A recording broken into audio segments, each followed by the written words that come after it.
소개해드리려고 해요. 우리 최재철 전사님은 대학교 1학년 때, 그러니까 예수님을 믿는 가정에서 이렇게 자라지 않고 대학교 1학년 때 하나님의 사랑을 깨닫고 복음을 받아들이는 그러한 역사를 가지고 있고요. 그러니까 그 가정에서 처음으로 이제 예수님을 믿으시게 되었던 거죠. 그리고 그 이후로 이제 예수님을 알아가고 또 예수님 앞에 헌신하는 그러한 삶을 사셨습니다.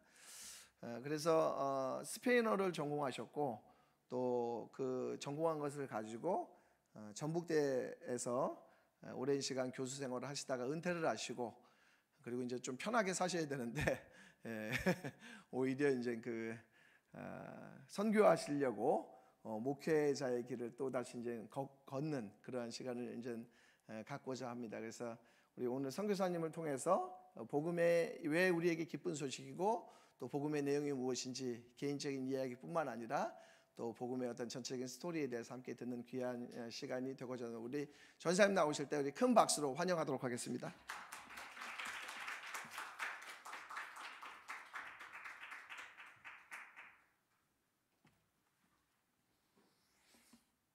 너무 거창하게 소개해 준 것 같은데요. 저는 대학교 1학년 여름방학 때 대학생들이 모이는 수련회 갔다가 거기에서 예수를 믿고 난 후에 크리스찬 삶을 처음 시작했는데요. 지금까지 한 번도 예수 믿은 거에 대해서 후회해 본 적이 없습니다. 그리고 그 안에서 받은 은혜가 굉장히 커서 그거를 좀 더 여러 사람에게 나누고 싶어서 정년했지만 다 정년하면 이제 편히 사셔야죠. 대부분 그런 얘기를 하거든요. 근데 편히 안 산다는 것이 아니라 이게 편한 것 같아요. 이게 편한 것 같고 이것이 제 삶에 있어서 의미를 주기 때문에 제 삶의 활력소도 됩니다. 저에게 할애된 시간은 50분이고요. 설교하기보다는 좀 강의를 위주로 좀 했으면 좋겠다라는 그 요구가 있어가지고 이 복음에 대해서 어떻게 강의할까 제가 고민을 많이 했어요. 많이 했는데요. 제가 교수 생활을 하면서 한 가지 느낀 게 뭐냐면은 정말 실력 있는 교수는 어떤 교수가 실력 있는 교수일까? 그럴 때요. 어려운 것을 아주 쉽게 설명하는 교수가 실력 있는 교수더라고요. 그럼 반대로 실력 없는 교수는 어떤 교수죠? 쉬운 것인데도 굉장히 어렵게 설명하는 교수. 그런 사람이 실력 없는 교수더라고요. 제가 이제 깨달은 게 그거예요. 그래서 대가들은 굉장히 복잡하지만 굉장히 간단하게 그냥 설명을 하는구나. 그것을 느끼고 저도 좀 대가가 되고 싶어서 복음을 어떻게 하면 간단하게 소개시킬 수 있을까 고민하다가 그림으로 좀 설명하면 어떨까? 그림. 성경도요 수많은 이미지를 담고 있어요. 너는 나의 양이다. 그러면 그것도 이미지예요, 그죠? 그림 언어인 것이죠. 주님이 목자가 되신다. 양을 치는 목자가 이게 그림 기가 막힌 그림 언어입니다. 우리 막 그것을 사실로 받아들이는 것 같은데 그게 그림 언어예요. 그런 그림 언어들이 굉장히 많이 나와 있거든요. 그래서 그런 그림 언어를 가지고 좀 복음을 설명하면 좋겠다 싶어가지고 제가 그림 언어로 가능한 한 설명하려고 하고요. 그 다음에 제 전공이 뭐냐면은 제가 스페인어가 전공이에요. 그래서 언어에 있어서 굉장히 민감합니다. 그래서 성경 읽을 때도요 뜻이 처음 예수 믿었으니까 성경 처음 읽어보면요 무슨 의미인지 모르는 게 굉장히 많아요. 그래가지고 그게 무슨 뜻이지? 언어적으로 일단 언어가 이해가 돼야 되니까 구원이란 뭐지? 그러면 구원 승천이 뭐지? 그러면 승천 그거에 대해서 이렇게 하나씩 찾아보는 버릇이 생겼어요. 그래야 그 뜻을 분명히 알 수 있기 때문에 그것이 제가 성경 읽을 때 하나의 사용하는 방법인데 그 두 가지를 가지고 좀 복음을 설명해 보겠습니다. 그러면은 PPT를 제가 만들었는데요. 자, 오늘 제목이 복음이란 무엇인가? 아까 우리가 읽었지만은 다시 한번 읽어봅시다. 시작. 하나님의 아들 예수 그리스도의 복음의 시작이라.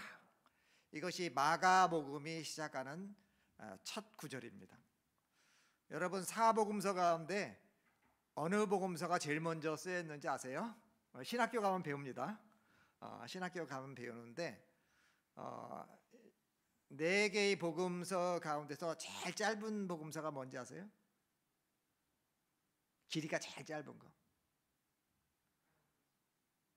마가복음이 제일 작습니다. 예, 마가복음이 길이가 제일 작아요.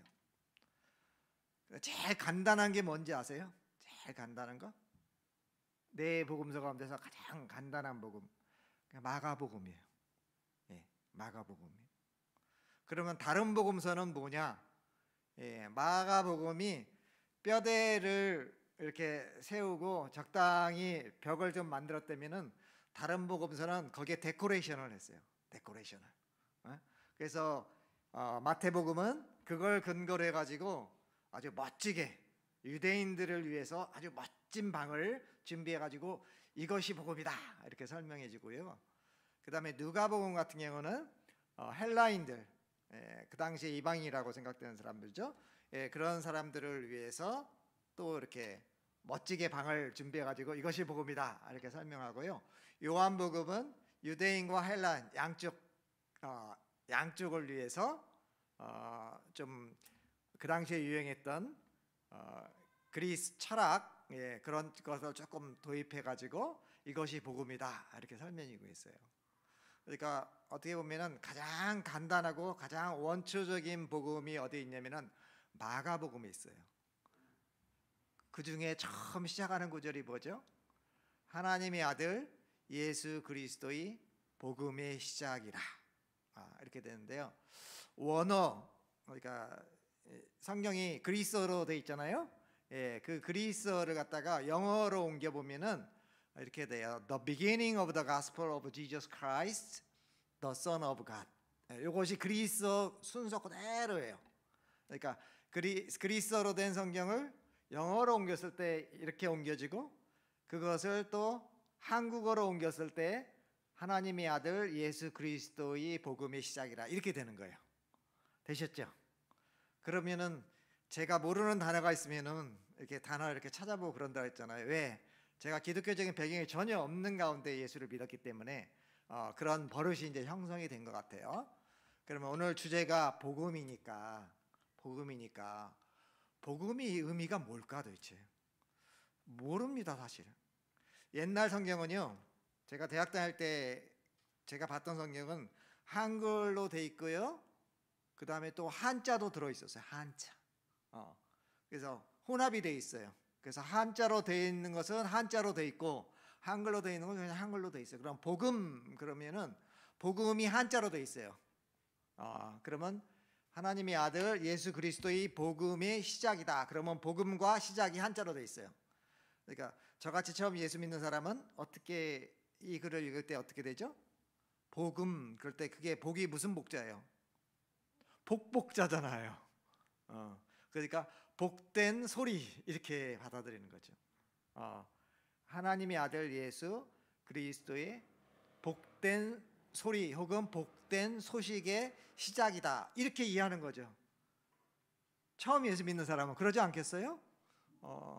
근데 이제 예수를 믿고 점점 세월이 지나면서 다른 부분도 이제 좀 더 알고 하면서 그냥 복된 소식이 복음인가? 복음의 원래 의미가 뭔가 이런 궁금증이 들죠. 이런 궁금증이 안 들면요 성경 공부를 안 하시는 분들이에요. 성경 공부를 하시는 분들은 이런 궁금증이 들어야 돼요. 성경에서 얘기하는 복음이 과연 무엇일까? 복된 소식이라는 것이 뭘까? 한자로는 복된 소식인데 이게 원래 복된 소식이라는 의미일까? 그런 궁금증이 들면 어떻게 되죠? 찾아보게 되죠. 그러면 처음에 뭘 찾아보죠? 영어로 보니까 가스펠이야, 가스펠. 가스펠은 또 뭐야? 처음 들어보는 단어예요. 그죠? 가스펠이라는 단어 잘 쓰지 않잖아요. 요즘은 가스펠송 해가지고 많이 하네요. 그죠? 근데 가스펠이라는 단어는 잘 사용하지 않는 단어예요. 영어에서. 그러면 가스펠의 의미가 뭔가? 그랬더니 굿뉴스래, 굿뉴스. 그래서 영어 성경을 보니까요. 어떤 경우는 가스펠 이렇게 돼 있고 어떤 거는 굿뉴스 이렇게 돼 있어요. 똑같이 쓰여 있어요. 가스펠을 굿뉴스로 바꿔 쓴단 말이죠. 그러니까 번역을 다르게 한 거죠. 번역본에 따라서. 어떻게 해서 가스펠이 굿뉴스고 복음이 어떻게 굿뉴스인가? 굿뉴스는 뭐예요? 예, 배드 뉴스의 반대죠. 배드 뉴스는 뭡니까? 나쁜 소식. 굿뉴스는 좋은 소식이에요. 좋은 소식. 예? 어떻게 해서 가스펠이 굿뉴스가 됐는가 궁금하죠? 그러면은 가스펠이란 단어는 원래 그리스어에서 어떤 단어를 번역한 것이다. 이게 번역한 거잖아요.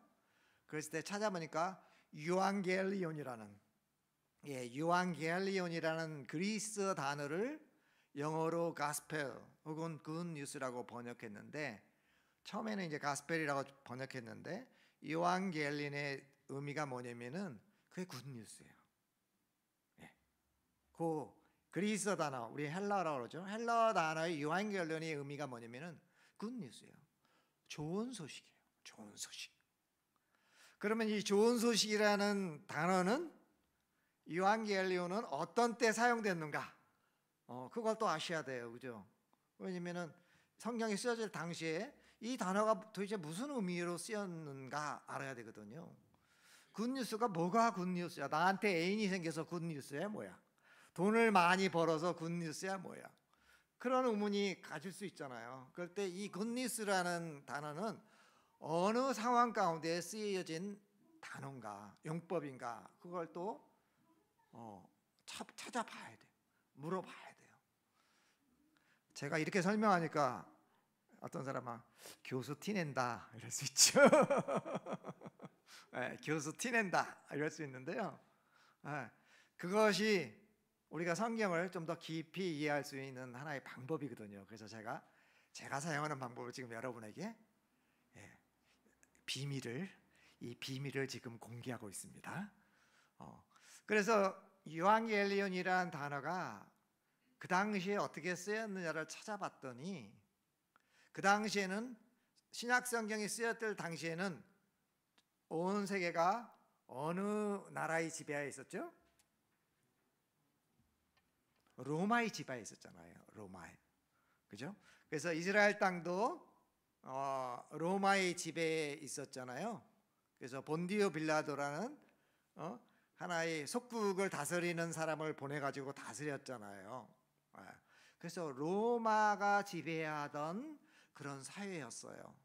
그때 그 당시에 유앙겔리온이라는 이 단어가 언제 쓰였느냐 그 쓰임을 찾아보니까 로마는 세계를 지배하기 위해서 주로 뭘 많이 했습니까? 전쟁을 많이 했어요. 전쟁. 그러면 전쟁을 다른 나라하고 하면은 로마 사람들이 가장 관심 갖는 게 뭐예요? 뭐예요? 우리 한국과 일본이 축구를 하면은 사람들이 뭐에 관심 가져요? 이겼나 졌나 이거죠, 그죠? 축구 경기에서 이겼나 졌나 여기에 관심 갖잖아요. 그래서 로마는 세계를 정복해가는 그런 과정에 있고 다스리는 그런 과정에 있기 때문에 그들에게서 좋은 소식은 뭐냐? 그러면은 전쟁의 승리를 알려주는 소식. 이것이 유앙겔리온이었어요. 유앙겔리온. 그러면 전쟁에서 승리하면은 제일 먼저 하는 일이 뭐죠? 전령을 보냅니다. 전령. 전령을 로마로 보내요. 막 말 타고 가겠죠? 네. 말 타고 가고 로마에 사는 사람들은 그 전령이 오기를 바라는 거예요. 전령이 오기를 바라는데 전령이 막 말을 타고 오더니 딱 내려가지고 하는 첫 번째 말이에요. 뭐예요? 우리는 전쟁에서 승리했다. 이거예요. 그러면 사람들이 와 하고 환호성을 부르겠죠.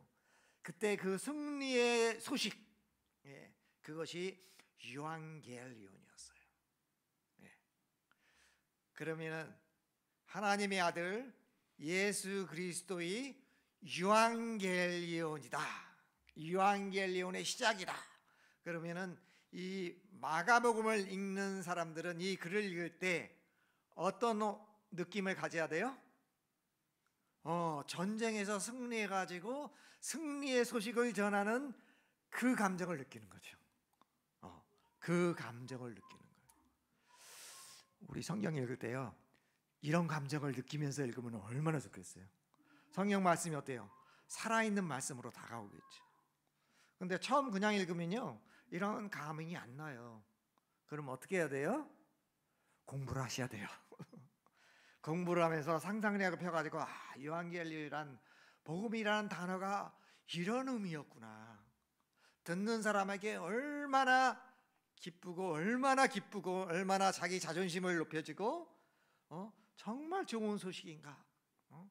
내 아들이 전쟁에 나갔어요. 근데 그 전쟁에서 이겼다는 이 좋은 소식, 우리 왕이 가서 승리했다는 이 소식, 얼마나 기쁜 소식이에요. 그것이 뭐냐? 그것이 복음이라는 거예요. 복음. 네. 그때 전령이 있었다 그랬잖아요. 전령. 네. 전령이 첫 번째 소식을 전하는 사람이잖아요. 네.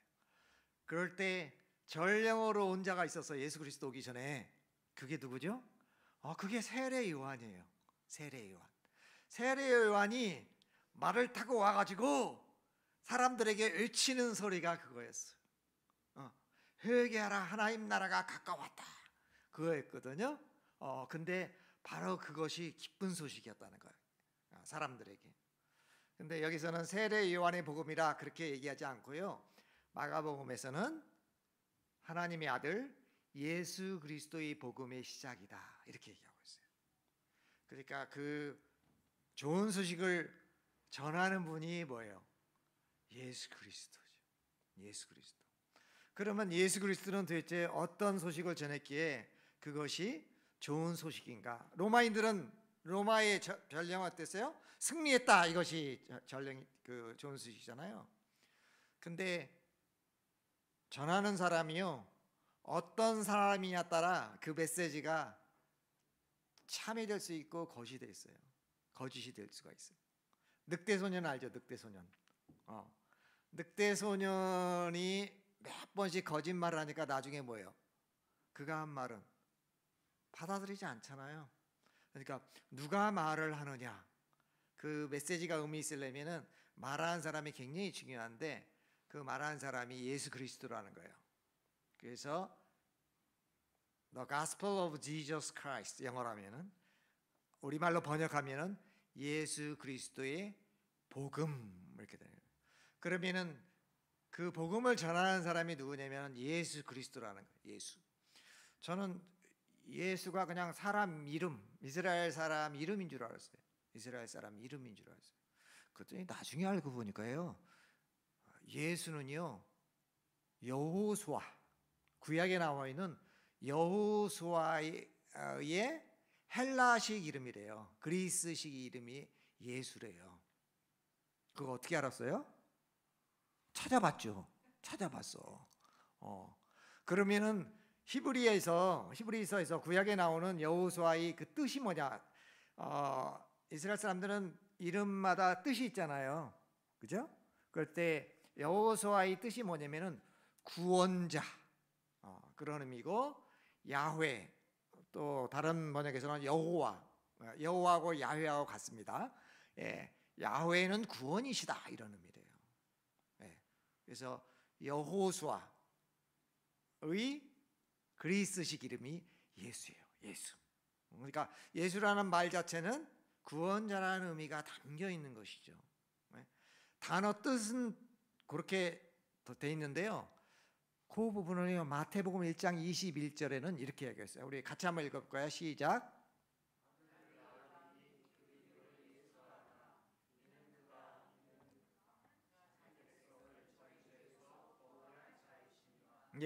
여기서 예수님의 수태고지가 나오면서 이름을 가르쳐 주잖아요. 아들을 낳을 건데 그 아들의 이름을 예수라 하라. 그는 자기 백성을 저희 죄에서 구원할 자임이시라. 구원할 자, 이게 뭐예요? 그게 구원자지요, 그죠? 구원자. 그러니까 예수의 이름을 그대로 어떻게 보면은 풀이해 지고 있는데, 그가 하는 일도 구원자 일을 하는 거죠. 모세가 뭐예요? 건짐 받는 자, 그죠? 이스라엘 백성을 애굽에서 건지는 자. 그래서 그의 사역하고 연관되듯이 예수가 바로 구원자 일을 할 것이라는 것을 미리 얘기해 주고 있는 것이죠. 그러면 그리스도가 뭐냐? 그리스도 처음 보잖아요. 여러분 그리스도 많이 들어요. 그리스도. 그러면 그리스도는 뭐지? 또 찾아보니까요, 메시아, 영어로는 뭐 사야 이렇게 하는데 그건 영어식 발음이고요. 히브리어는 메시아를 갖다가 그리스어로 그리스도 이렇게 크라이스트 이렇게 번역을 했어요. 그걸 그대로 음차해가지고 그리스도라고 그냥 번역을 했고요. 근데 그것의 뜻을 또 보니까 메시아의 뜻을 보니까 구약에서는 장차 왕으로 오실 구세주, 구원자 그런 의미. 구약에서 보니까 구약에서 메시아 사상이라는 건 뭐냐면은 장차 왕으로 오실 분이 이 땅에 오셔서 우리를 구원해 주실 것이다. 그것이 메시아 사상이에요. 메시아 사상이고 신약에서는 그 메시아가 바로 예수 그리스도다. 그래서 예수 그리스도를 가리키는 예수를 가리키는 그 말이 이제 칭호로서 메시아 이렇게 얘기한다는 것이죠. 그러니까 우리가 예수 그리스도 그냥 아무렇게 쓰지만은 실제로 그 이름 하나하나에 둘 다 뭐예요? 구원자 그런 의미가 있는 것이죠. 자, 우리는 어디까지 봤어요? 예수 그리스도의 복음 여기까지 한번 봤어요. 그 다음 한번 볼까요? 그 복음하고 그 다음에 컴마하고 Son of God 이렇게 돼 있어요. 원어로는 Son of God 그리고 그 다음에 영어 번역본은 The Son of God. 어떤 사람은 더를 붙여서 더 유일하다 이거죠. 그렇게 번역을 하는데 하나님의 아들은 뭐냐 그러면서 처음 예수 믿는 저 같은 경우는요 하나님의 아들 그러면 감이 안 잡혀요. 하나님이 무슨 아들을 낳았어? 그러면은 하나님의 색시는 누구야? 이렇게 생각하죠. 자식을 낳으니까 그렇게 생각하는 것이 당연한 거죠. 근데 성경을 읽고 문화를 알다 보니까 하나님의 아들은 그 당시에 왕을 지칭해서 하나님의 아들이라고 그랬어요. 일반적으로. 왜냐하면 왕은 어디서 난다고 생각하냐면 하늘에서 난다고 생각했어요. 왕은 하늘에서 난다고 생각했어요. 그거는 문화권마다 거의 비슷합니다. 이집트도 그렇고요. 다른 나라도 그렇고요. 왕은 어디서 나요? 하늘에서 나. 동양에서도 어떻습니까? 중국의 왕을 뭐라고 그랬어요? 천자 그랬잖아요. 천자를 번역하면 뭐예요? 하나님의 아들이에요. 그래서 왕을 지칭하는 말이었어요. 왕을 지칭하는 말. 근데 그 단어를 갖다가 신약 성경이 쓰여지면서 그 단어를 차용해 왔어요. 차용해 오면서 그분을 누구를 가리키는 말로? 예수 그리스도를 가리키는 말로 차용해서 쓴 거죠. 그러니까 아까 보세요. 예수 그리스도의 복음, 그죠? 좋은 소식. 예수 그리스도는 뭐예요? 왕 같은 분이다라는 거예요. 왕 같은 분. 그러면 이 구절 하나 딱 읽을 때 우리가 2000년 전에 누가복음을 처음 읽는 사람이라면은 어떻게 읽겠어요? The Gospel of Jesus Christ 그것까지 읽겠죠? 근데 Jesus Christ가 뭐예요? Son of God. 구원자. 근데 그 구원자가 하나님의 아들 이렇게 되잖아요. 그러니까 똑같은 이미지가 세 개로 겹쳐 있는 말이죠. 그러니까 엄청나게 강한 말이라는 걸 알 수 있죠. 그분이 전한 좋은 소식. 이렇게 이것의 시작이 바로 마가복음의 시작이다. 왕은 뭐가 있어야 왕이 돼요? 혼자 존재해가지고 왕이 되는 게 아니에요. 왕이 되려면요 다스리는 나라가 있어야 돼요. 나라가. 그 왕이 다스리는 나라를 뭐라고 그래요? 왕국이라고 그래요. 왕국. 그렇죠? 우리 고구려 백자 신라 이거는 three kingdoms 이렇게 해요. three kingdoms. 왜냐하면 왕이 나라를 다스렸잖아요. 국가를 다스렸잖아요. 그것이 왕국이에요. 영국 같은 경우에도 왕이 있잖아요. 그러면은 영국을 영어로 뭐라 그래요? United Kingdom 이러잖아요. 연합 왕국 이렇게 하잖아요. 왕국. 왕이 있기 때문에 그러는 거죠. 왕이 있기 때문에. 그러면은 예수 그리스도께서 왕이시려면은 아니면 하나님이 왕이시려면은 뭐가 있어야 돼요? 왕국이 있는 것이죠. 예, 그 왕국이 뭐예요? 킹덤 이렇게 돼요. 킹덤. 예. 이 킹덤이란 말을 우리말로 어떻게 번역했냐면은 하나님의 나라 이렇게 번역해요. 하나님의 나라. 예. 근데 요즘같이 이제 우리나라 좋은 나라 뭐 얘기 이런 나라의 개념으로 이걸 받아들이면은 성경에 쓰였던 그 개념하고 조금 달라요. 우리 민주주의 국가에서는 왕이 없잖아요. 법으로 하고 뭐 다 선출직이고 이러잖아요. 그렇지만 왕국에서는 그런 게 아니죠. 체제가 다르죠. 차라리 왕국이라는 개념을 가지고 성경을 접근해야 그것이 더 잘 이해가 되는 것이죠. 왕이 뭘 다스려요? 왕국을 다스려요. 예, 왕국을 다스린다는 건 뭐예요? 어느 땅이 있고 거기에 사는 그의 백성들이 있는 것이죠. 예, 백성들. 그래서 왕의 백성들이 있고 왕이 다스리는 땅이 있고 그 다음에 왕은 아무렇게나 다스리지 않고 뭘로 다스려요? 법이 있어요. 법. 예, 막 아무렇게나 다스리는 게 아니라 법이 있어요. 반드시 왕국에는 법이 있어요. 그래서 그 법이 있고 이런 것들이 갖춰져야 왕국이라고 할 수 있어요. 왕이 있고 백성이 있고 법이 있고 땅이 있고 그것이 왕국이 갖춰져야 될 그런 것이죠. 그 개념을 그대로 가져옵니다. 그대로 가져가지고 복음서를 사용해요. 왜요? 복음서를 읽는 사람들이 이해하려면은 자기가 익숙한 개념으로 가지고 이해를 해야 쉽게 접근이 되잖아요. 그러니까 이런 개념을 깔고 시작해야 된다는 거죠. 근데 저 같은 경우는 처음 예수를 믿어가지고 이런 개념들이 다 새로웠어요. 예, 다 새로우니까 하나씩 하나씩 정리해 가는 것이죠. 그러면서 정리하다 보니까 체계가 좀 이렇게 잡히더라고요. 예, 그래서 저희 그림 보면은 king, 그 다음에 킹덤, 예, 그것이 일반적인 개념이고요.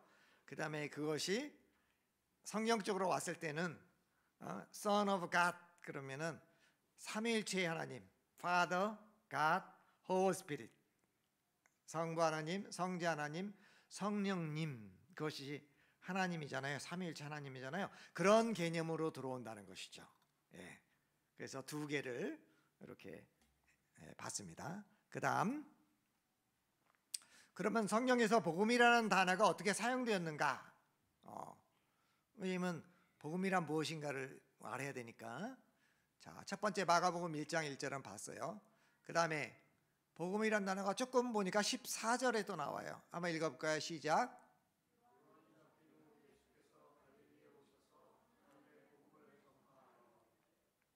여기서 복음을 하나님의 복음을 전파했다고 나와요. 아까는 누구의 복음이라고 했어요? 예수 그리스도의 복음 그렇게 얘기했어요. 근데 예수님은 지금 여기서 하나님의 복음을 전파한다고 하나님이라는 말로 예수 그리스도를 바꿔 얘기하고 있어요. 그 다음에 그 밑에 한 번 더 읽읍시다. 시작. 이르시되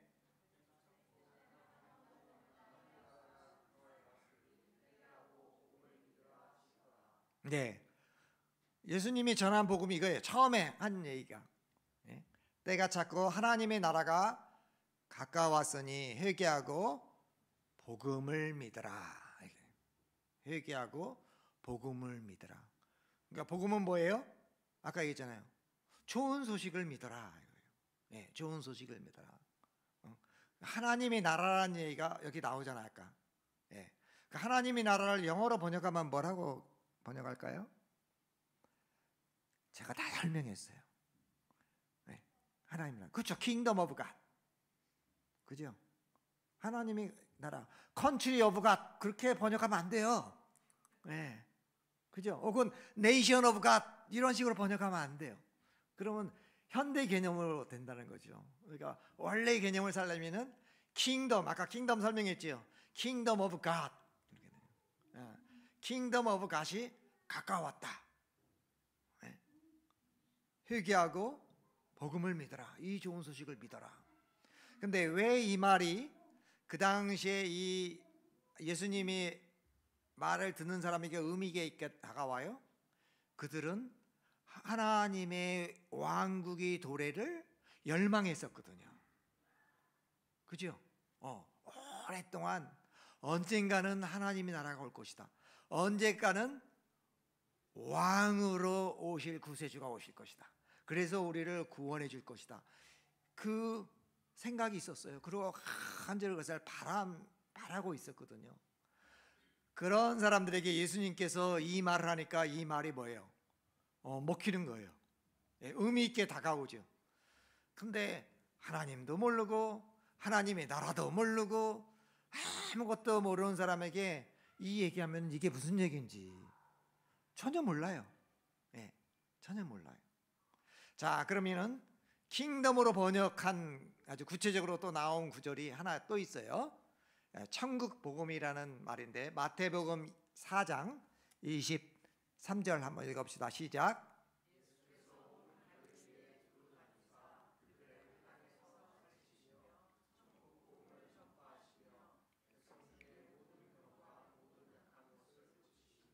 예, 여기서 천국 복음, 이것을 뭐를 천국 복음이라고 얘기했냐면요, 가스펠이 복음이라고 했죠. Gospel of the Kingdom. 그것을 천국 복음 이렇게 번역했어요. 천국 복음 이렇게. 그러니까 이것을 딱 읽는 한국 사람들은 어떻게 해요? 천당 복음 이렇게 받아들일 거죠. 그죠? 천당 복음. 한국 사람들이 가지고 있는 천당이라는 개념하고 성경에서 얘기하는 천국이라는 개념하고 다르거든요. 근데 그것을 어떻게 받아들여요? 한국 사람들이 가지고 있는 천당이라는 의미로 받아가지고, 천당은 뭐예요? 죽은 다음에 가는 어떤 곳, 이렇게 생각해서, 그러면 신앙이 어떻게 돼요? 이 땅의 삶이 아니고 죽음을 예비하는 그런 신앙으로 갈 수 있는 가능성이 굉장히 많아져요. 그러니까 이것을 천국을 다시 쉽게 가면은 킹덤, 그렇게 하면은 하나님 나라, 하나님 나라의 복음, The Gospel of the Kingdom of God, 그거와 같은 것이죠. 근데 마가복음을 번역한 사람들이요, 그렇게 또 번역했어요. 또 헤븐이라고 해요. 또 어떤 것은 헤븐을 갖다가 천국, 천당 이렇게 하기 때문에 그렇게 번역하는데, 여러 군데를 쭉 이렇게 찾아보면은 어떤 결론을 내릴 수 있냐면은 가스펠하고 굿뉴스하고 어때요? 바꿔 쓸 수 있는 단어다. 그 다음에 지저스 크라이스트하고 God하고, 그 다음에 킹덤하고, 예수 그리스도, 하나님, 천국 혹은 하나님의 나라, 이것은 어떻게 돼요? 서로 바꿔 쓰더라 이거죠. 성경은 경우에 따라서 바꿔 쓰더라 이거죠. 근데 그 개념이 어떨까요? 비슷하겠지요. 비슷하겠죠. 그러면은 예수님이 하나님의 나라가 가까워왔으니 그렇게 얘기했는데, 그것의 핵심이 과연 뭔가? 하나님 나라의 핵심이 뭔가? 그게 중요하잖아요.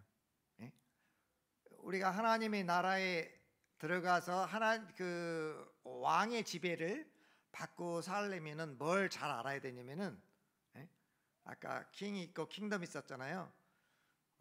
왕이 누군지를 잘 알아야 되고요.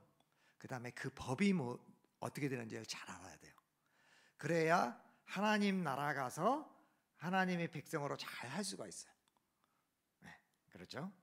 그래서 예수님께서 이렇게 하나님의 나라에 대해서, 천국에 대해서 말씀하시고 나서 그것의 구체적인 법을 설명하셨는데, 그것이 산상수훈이에요.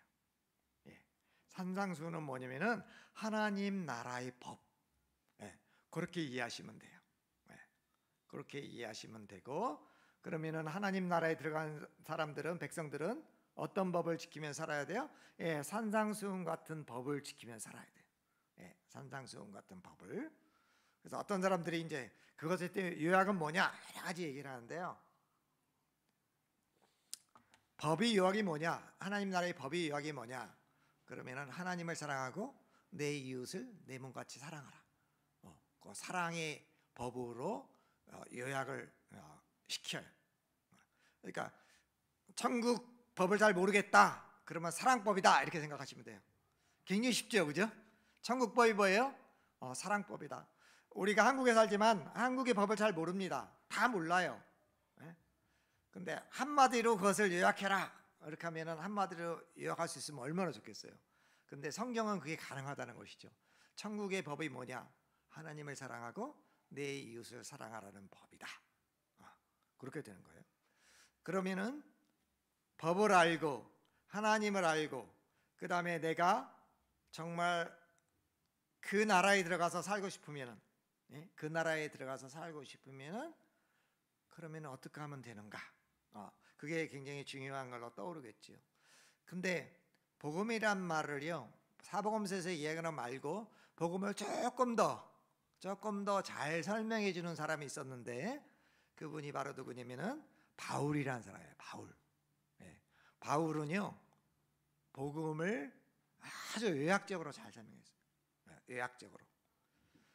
복음은 쉽게 얘기해서 예수 그리스도 자체신데요. 예수 그리스도의 삶과 죽음을 가르쳐서 복음적인 삶이다 이렇게 얘기를 하는데, 바울이 전한 복음은 고린도전서 15장 1절부터 4절까지 있습니다. 자, 우리 한번 큰 소리로 한번 같이 읽어봅시다. 시작.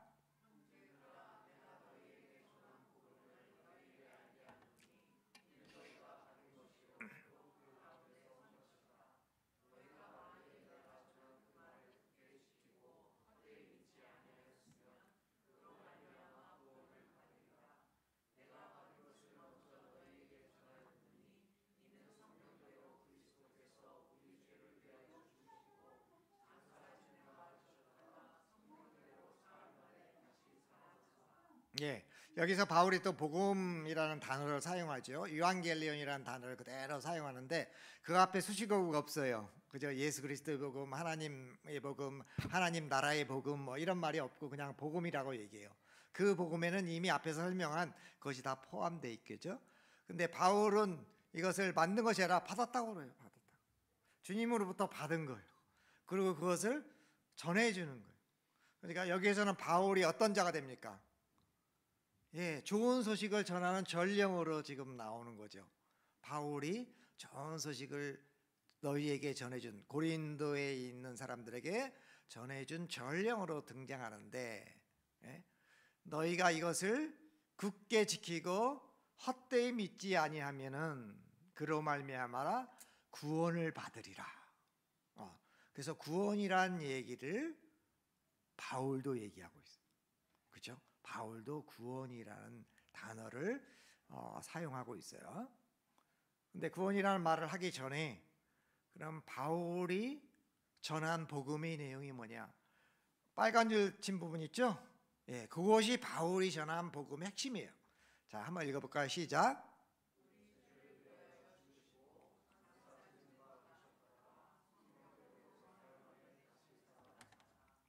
예, 그것이 바울이 전한 거예요. 바울이 전한 거예요. 이 구절을 보면은 생각나는 어떤 표현이 있지 않습니까? 이 내용. 죽으시고 장사 지낸 바 되었다가 사흘 만에 살아나셨다. 어디서 많이 들었죠? 그렇죠. 사도신경이죠. 역시 성경 공부를 조금 하시는군요. 사도신경에 나오는 말이에요. 넘겨봅시다. 이렇게 요약할 수 있어요. 우리의 죄를 위해서 죽으시고 장사되었다가 사흘 만에 살아나셨다. 거기다가 사도신경은 또 뒤에 뭐가 더 붙어요. 그 다음에 어떻게 해요? 자, 사도신경을 외워보세요. 하늘에 오르시오. 그 다음에 어떻게 하셨어요? 전능하신 하나님 우편에 앉아 계시다가 거기로부터 산자와 죽은 자를 심판하러 오시리라. 그게 사도신경의 내용이에요. 근데 바울이 지금 여기서 얘기하고 있는 것은 그 가운데서 뒷부분 얘기하지 않고 앞부분 세 부분만 지금 얘기하고 있는 거예요. 사도신경. 그죠? 그리스도께서 왜 죽었어요? 우리의 죄를 위하여 죽으셨다. 그 다음에 뭐예요? 묻히셨다. 3일 만에 부활하셨다. 다시 사셨다. 부활하셨다. 이것이 핵심이라는 거예요. 근데 이것이 내가 만들어낸 것이 아니고 뭐예요? According to the scriptures. According to the scriptures라는 얘기는 scriptures라는 얘기는 구약을 가리킵니다. 구약. 성경에 의하면은, 그러니까 내가 한 말이 아니라는 거예요. 구약에 보면은, 그러니까 바울이 이걸 쓸 때는요, 성경은 구약밖에 없었어요. 그러니까 성경에 의하면은 이렇게 되는 거죠. 그러니까 성경에 의하면은 그리스도께서 죽으시고 장사되고 3일 만에 부활하시고 이런 것이 이미 다 뭐예요? 기록이 되어 있고 예언이 되어 있다는 얘기예요. 근데 그것을 그대로 이루신 분이 예수 그리스도시다. 따라서 예수 그리스도는 구약에서 약속하신 그 구세주 메시아다. 그것을 증거하기 위해서 지금 이 말을 하고 있는 거예요. 그러면은 천국 복음의 내용이 뭐예요? 예수 그리스도의 내용이 뭐예요? 하나님 나라의 복음의 내용이 뭐예요? 바울이 한 것들을 이렇게 요약할 수 있는 거죠. 죽으시고 묻히시고 부활하시고, 그죠? 그래서 그것을 더 요약해서 두 마디로 하면 하나씩 따가지고 십자가의 죽음과 부활이다. 그것이 핵심이라는 것이죠. 그것을 믿으면은 어떻게 되느냐? 구원을 받는다. 구원을 받는다. 그 다음 슬라이드 봅시다. 그러면 어떻게 구원을 받느냐? 믿음으로 받는다. 믿음으로. 자, 그래서 아까 얘기한 고린도전서, 내가 전한 그 말을 굳게 지키고, 그 말이라는 건 뭐죠? 복음의 메시지겠죠. 그 말을 굳게 지키고 헛되이 믿지 아니하면 그로 말미암아 구원을 받으리라, 이렇게 얘기하죠. 그러면 여기 믿는 것도 헛되이 믿을 수가 있구나. 그잖아요. 말 자체가 그렇잖아요. 내가 믿는다고 하는데 헛되이 믿을 수도 있구나. 헛되이 믿으면 구원이 어때요? 안 오겠죠, 그죠? 그러니까 헛되이 믿지 않고 제대로 믿어야 돼요. 제대로 믿는 건 뭐예요? 성령이 알려주는 방식대로 믿어야 되는 거죠. 자, 그 다음 봅시다. 그래서 그것을 사람들은 구원받는 믿음이다. 그러니까 헛되지 않은 믿음, 구원받는 믿음이다, 이렇게 이야기하고, 그 구원받는 믿음이 있을 때 하나님 나라로 가게 된다. 신분이 바뀌게 된다. 그렇지 않고 그냥 사는 대로 살면 어떻게 해요? 구원받지 못한다, 이거죠. 구원받지 못한다. 그것은 행위로 받는 것이 아니고 믿음으로 받는다, 이렇게 성경은 얘기하고 있습니다. 요 부분이 굉장히 이해하기 어려운 부분. 믿지 않는 사람한테 믿음으로 구원받는다 그러면 참 이해하기 어려운 개념이에요. 근데 저는 고민하다가 나중에 이 의미를 이제 알게 되었어요. 그때 말하는 믿음이 뭘 얘기하는구나. 그것을 성경을 통해서 알게 되고 신앙 체험을 통해 가지고 알게 됐어요. 그다음,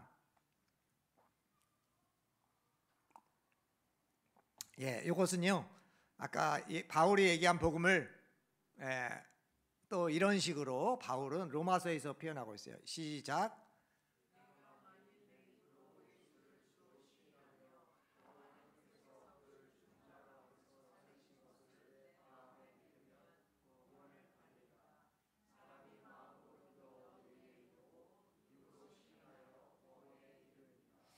로마서에서 바울은 예수를 주로 시인하며, 그렇죠?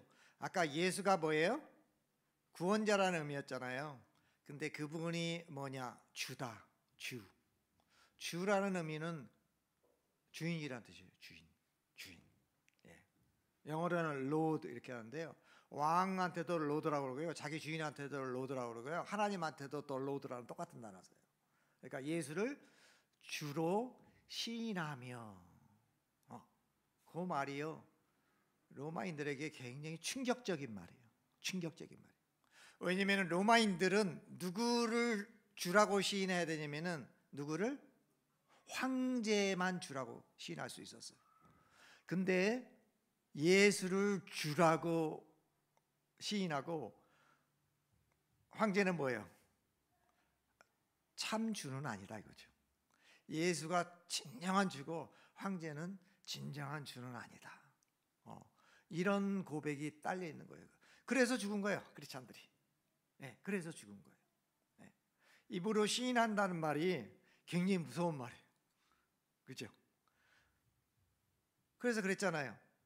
네, 초대 그리스도인을 잡아다가 너 예수를 저주해라. 그러면 살려주겠다. 황제를 주라고 시인해라. 예수를 주라고 시인하지 말고 황제를 주라고 시인하지 말라. 그럴 때 초대 그리스도인들의 많은 사람들이 어때요? 나는 그럴 수 없습니다. 그리고 나의 주인은 예수님이다 하고 죽었어요. 거기서 순교자들이 많이 나왔죠. 그러니까 이 로마인들에게 이 말은 굉장히 무서운 말이에요. 굉장히 무서운 말이에요. 예수가 나의 주인입니다. 예수가 나의 왕입니다. 그 말이거든요. 아까 왕 얘기했잖아요. 예수가 나의 삶을 좌지우지하는 왕입니다. 나의 운명을 갖고 결정하는 왕입니다. 그 고백이에요. 그 고백을 하고 그 다음에 마음으로 in your heart 이렇게 해서 마음 가운데 정말 진정으로 그렇게 믿으면, 예수를 정말 나의 주라고 믿으면은 구원을 얻는다 이렇게 이야기를 하고 있어요. 그러니까 이 구원 얻는 것이요 쉬운 일이 아니에요. 그렇죠? 그냥 예수가 살았다가 사람들을 위해서 좋은 일하고 살았다가 그 다음에 뭐 인류의 죄를 위해서 십자가에서 죽었대. 그리고 묻혔다가 3일 만에 부활했대. 그리고 뭐 그 뒤에 또 뭐 하늘에 올랐다고 그래. 근데 그것을 그냥 지식적으로만 받아들일까? 그래, 인정할 수 있어. 지식적으로만 인정할 수 있어. 그것은 구원받는 믿음이 아니라는 거예요. 여기 보니까 어때요? 주로 시인하며, 시인이라는 것은 고백하며 그런 뜻이에요. 고백하며. 영어로 보면 confess 이렇게 됐습니다. 고백해야 돼요. 고백이라는 건 뭐예요? 나의 진정을 담아가지고 내가 정말 그렇습니다 라고 고백한다는 것이죠. 그러니까 예수 그리스도를 주로 인정하고 그것을 나의 말과 삶으로 나타내야 된다는 것이죠. 그것이 구원받는 믿음이에요. 그럴 때 구원을 받는다. 이렇게 성경은 이야기하고 있어요. 그 다음, 그런데요, 참 특이하게 예수님은요 나의 문을 열고 들어오시지 않으세요. 이렇게 노크를 하십니다. 내가 너희 왕이다. 너는 무조건 복종해. 그러지 않고요, 문을 두드리세요. 나는 너희 주가 되기를 원한다. 나는 너희 왕이 되기를 원한다. 그래서 누구든지 내 음성 듣고 문을 열면 나는 그로 들어와 그와 더불어 먹고, 그런 표현이거든요. 그것을 그림으로 나타냈어요. 근데 그 왕은요 굉장히 젠틀하세요. 문을 두드리세요. 문을 열 수 있는 능력이 있지만 열지 않으세요. 그래가지고 문을 열기를 바래요. 그 문을 여는 것을 뭐라고 그러냐면 믿음이라고 얘기해요. 어떤 사람은 믿음을 이렇게 정했어요. 하나님의 부르심에 대한 응답이다. 이렇게 믿음을 정했습니다. 하나님이 부르세요. 뭐를 통해서? 복음을 통해서 부르세요. 그럴 때 그것을 듣고 문을 여는 것, 그것이 믿음이다. 이렇게 믿음으로 문을 여셔야 주님이 들어오시고 왕으로, 주인으로 자리 잡는 것이죠. 그리고 나를 다스리기 시작해요. 나는 그의 백성이 되는 것이죠. 나는 그의 하나님의 아들이 되는 거예요. 그 다음, 그러기 위해서는 내가 지금까지 이게 내가 가야 될 길이라고 갔잖아요. 저는 예수 믿기 전에 이것이 내가 사는 삶인가 보다 하고 그냥 갔어요. 그런데 좋은 소식을 들었어요. 유앙겔리온을 들었어요. 근데 들어보니까 좋은 것 같아. 좋은 것 같아. 의미는 잘 모르겠지만 뭔가 있는 것 같아. 그럼 나도 그렇게 살고 싶어. 그렇게 결정을 하잖아요. 뭘로? 믿음으로.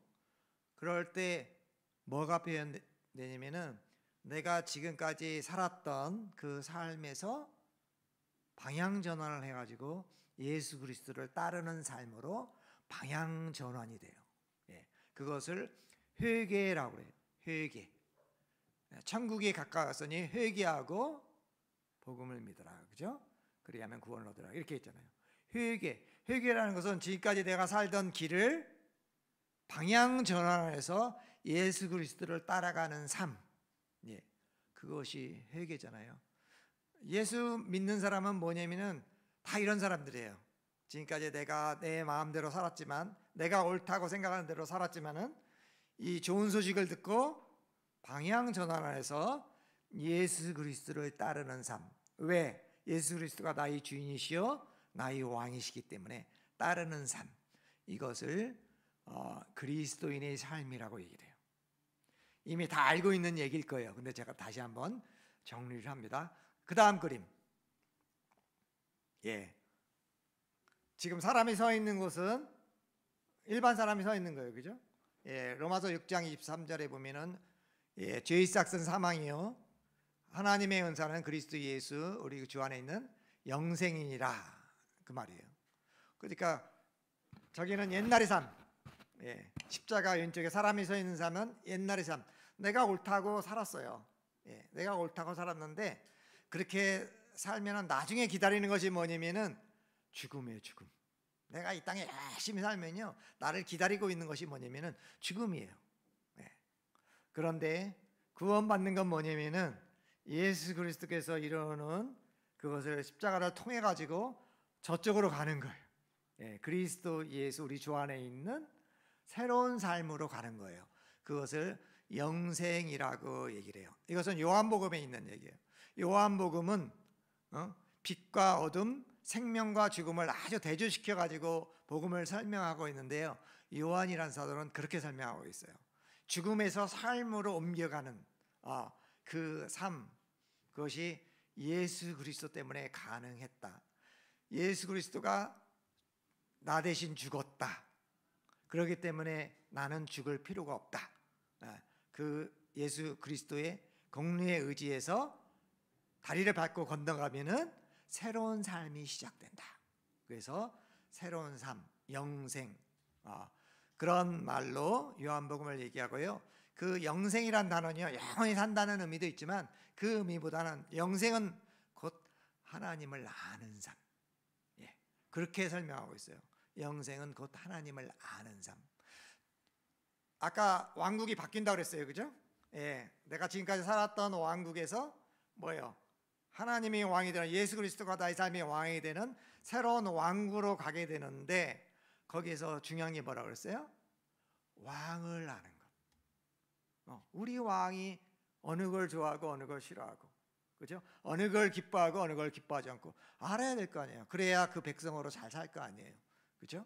그래서 알아야 되는 것. 그것을 영생으로 요한 사도는 이야기를 하고 있어요. 그다음, 예, 바로 예수가 뭐예요? 예, 왕, 주권. 이것을 다른 말로 주권이라고 얘기해요.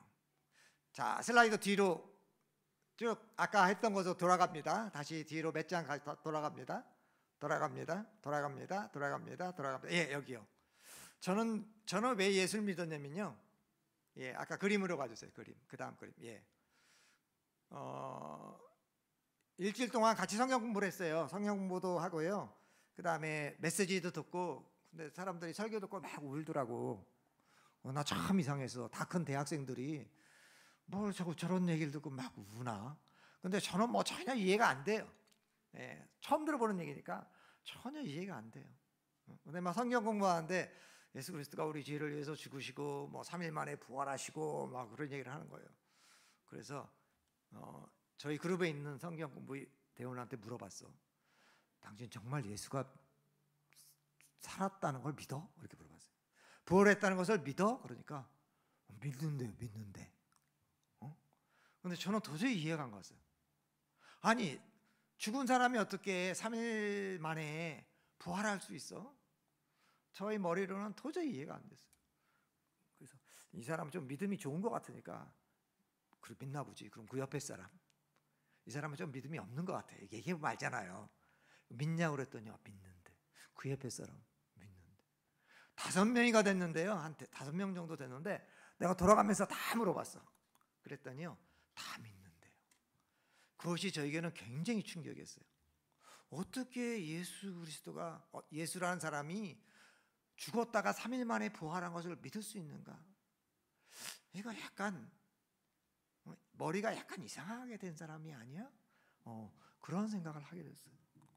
그런 생각을 하게 됐어요. 그런데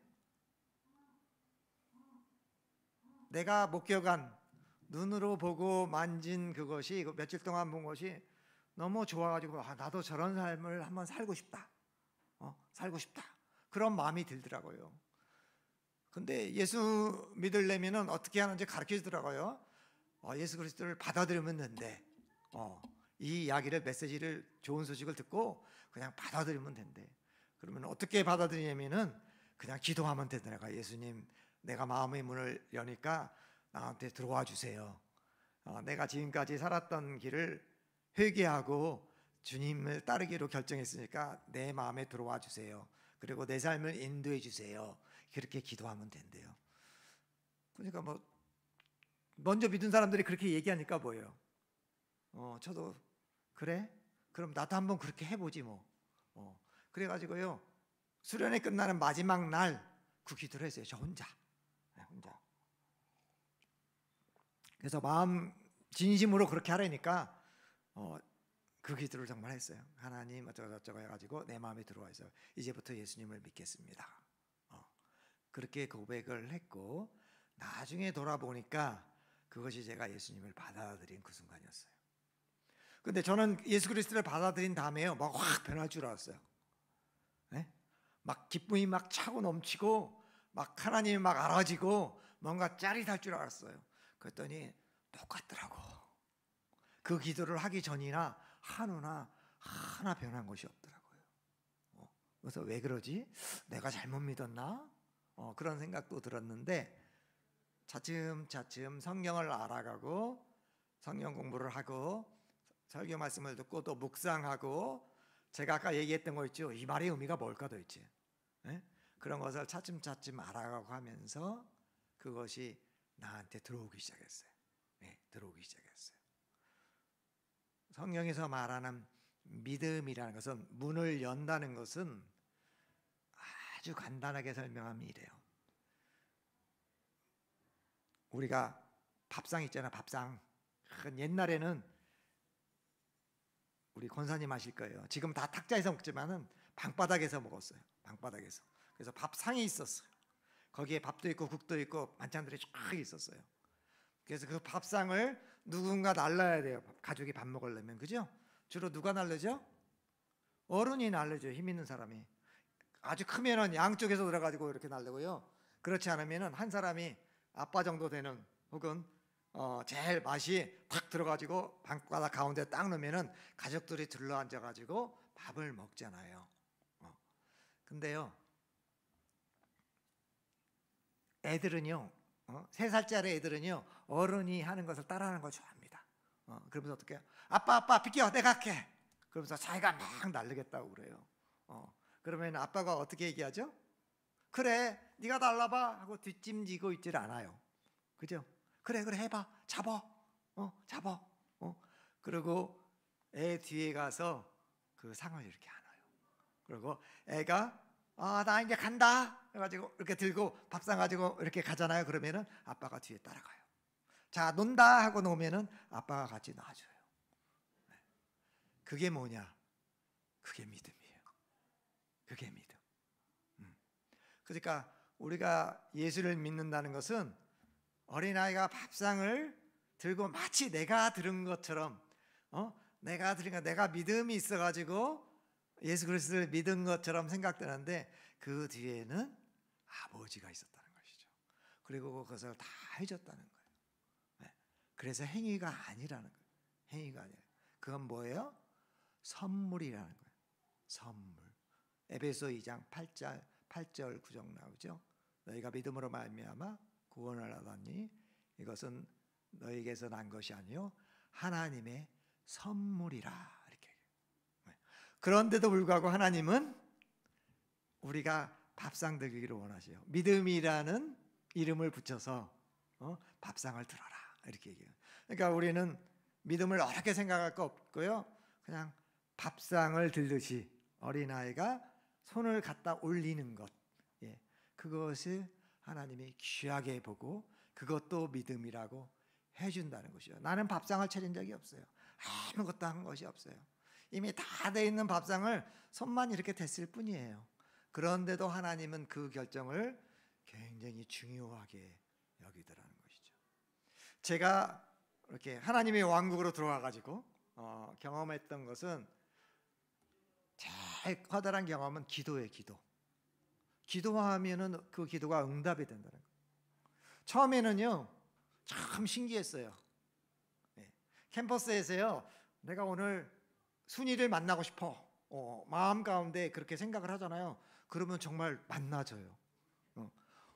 또 누구 만나고 싶어 그러면요 또 만나져요. 그게 너무너무 이상했어요. 너무너무 이상했어요. 그래서 기도가 응답된다는 어떤 새로운 사실. 그래서 우리 왕은 내 기도를 잘 들어주시는구나. 나의 아버지는 내 기도를 참 잘 들어주시는구나. 그것을 느낄 수 있었어요. 그리고 예수 그리스도가 누군지 잘 몰랐기 때문에 주님 좀 가르쳐 주세요. 당신이 누군지 좀 가르쳐 주세요.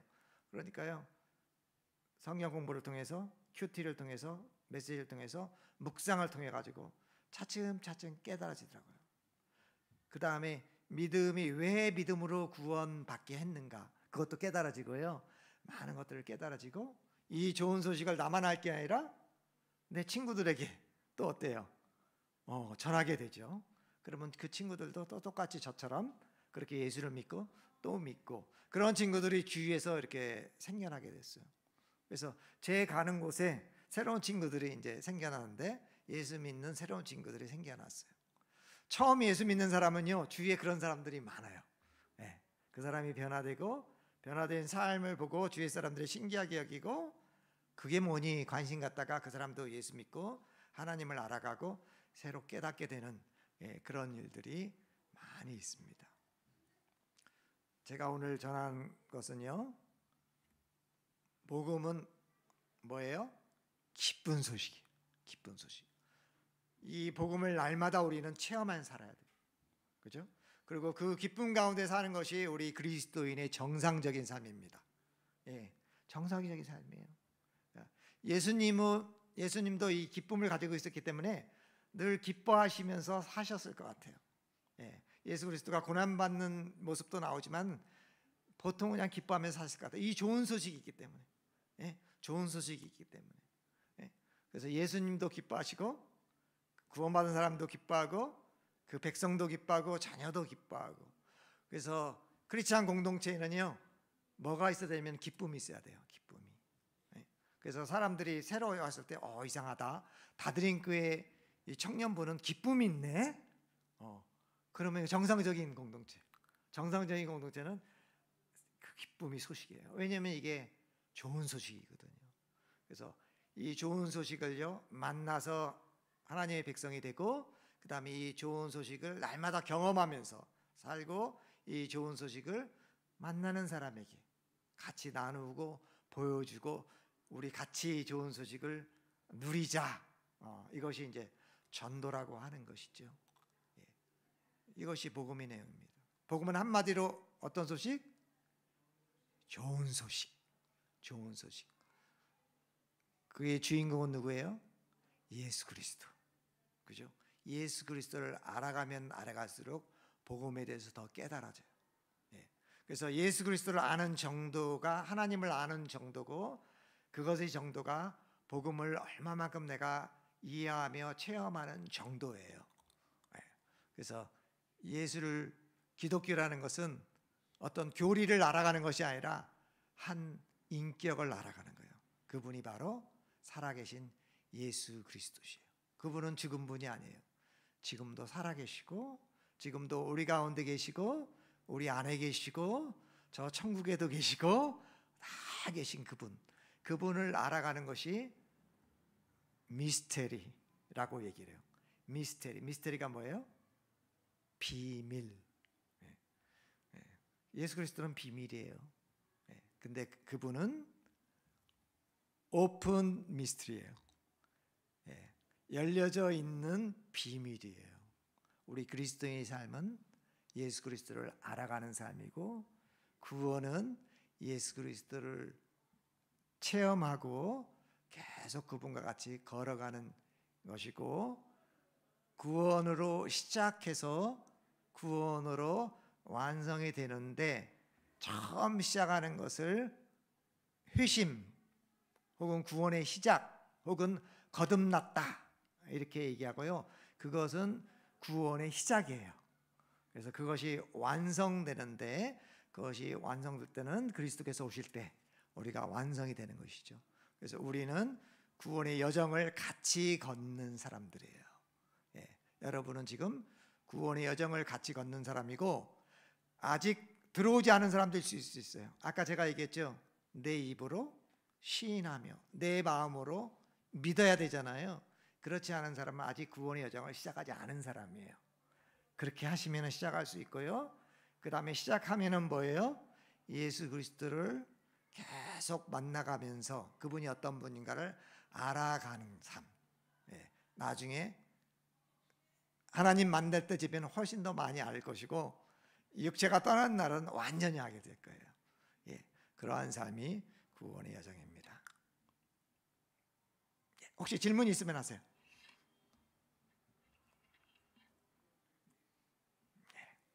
질문이 없으면 이상으로 마치고요.